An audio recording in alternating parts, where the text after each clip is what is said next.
ಬರಹಗಳಿಂದ, ಅವರ ಪತ್ರಿಕೆಗಳಿಂದ, ಅವರ ಆಲೋಚನೆಗಳಿಂದ ತುಂಬ ದೊಡ್ಡ ಮಟ್ಟದ ಆ ಪ್ರಭಾವವನ್ನು ಬೆಳೆಸ್ಕೊಂಡು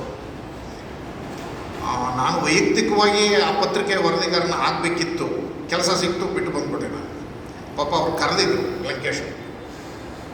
ಲಂಕೇಶ್ವರನ್ನು ಹತ್ತಿರದಿಂದ ಕಂಡವರಿಗೆ, ಅವರ ಸಾಹಿತ್ಯವನ್ನು ಓದಿದವರಿಗೆ ಈ ಸಮಾಜ ಹೇಗಿರಬೇಕು,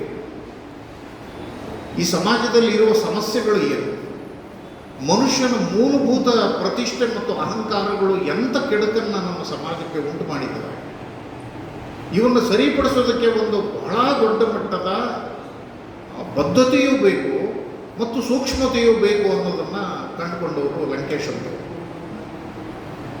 ಆ ಲಂಕೇಶ್ ಅವರಿಗೆ ಒಂದು ಈ ಪತ್ರಿಕೆಯ ಮೂಲಕ ಒಂದು ಇಡೀ ಕರ್ನಾಟಕ ಹೇಗೆ ಬದಲಾಗಬೇಕು ಅನ್ನುವಂಥ ದೂರದೃಷ್ಟಿಯೂ ಮತ್ತು ಅದನ್ನು ತಳಮಟ್ಟದಿಂದ ಬದಲಾಯಿಸಬೇಕಾದಂಥ ಬದ್ಧತೆಯು ಎರಡೂ ಅವರಲ್ಲಿತ್ತು. ಮತ್ತು ಅದಕ್ಕೆ ಬೇಕಾದಂಥ ಒಂದು ತಾತ್ವಿಕ ನೋಟಗಳು ಕೂಡ ಲಂಕೇಶ್ ಅಂತವರಿಗಿತ್ತು. ಅವರು ಕಟ್ಟಿದ ಹುಡುಗರಲ್ಲಿ ನಮ್ಮ ಯರಿಸ್ವಾಮಿಯವರು, ಷಣ್ಮುಖ, ಇವರೆಲ್ಲ ಈ ಸದ್ಯಕ್ಕೆ ನಮ್ಮ ಕಣ್ಣೆದುರಿಗಿರುವಂಥ ಬಹುಶಃ ಏನಪ್ಪ ಈ ಹುಡುಗರಿಂದ ಆಗ್ಬಿಟ್ರಲ್ಲ, ಆ ಮಟ್ಟದ ಅಧಪ್ಪತನದ ಹಾದಿಯನ್ನು ಅವರು ತಲುಪಿಬಿಟ್ಟಿದ್ದಾರೆ. ಆದರೆ ಷಣ್ಮುಖ ನಾನು SLC ಅಷ್ಟೇ ಓದಿರೋದು ಅಂತ ಹೇಳ್ಕೊಳ್ತಾರೆ. ಇರ್ಬೋದು, ನನಗೆ ಗೊತ್ತಿಲ್ಲ. ಆ ಥರದ ತೀರ ಖಾಸಗಿಯಾದ ಸಮಸ್ಯೆಗಳು ಅಥವಾ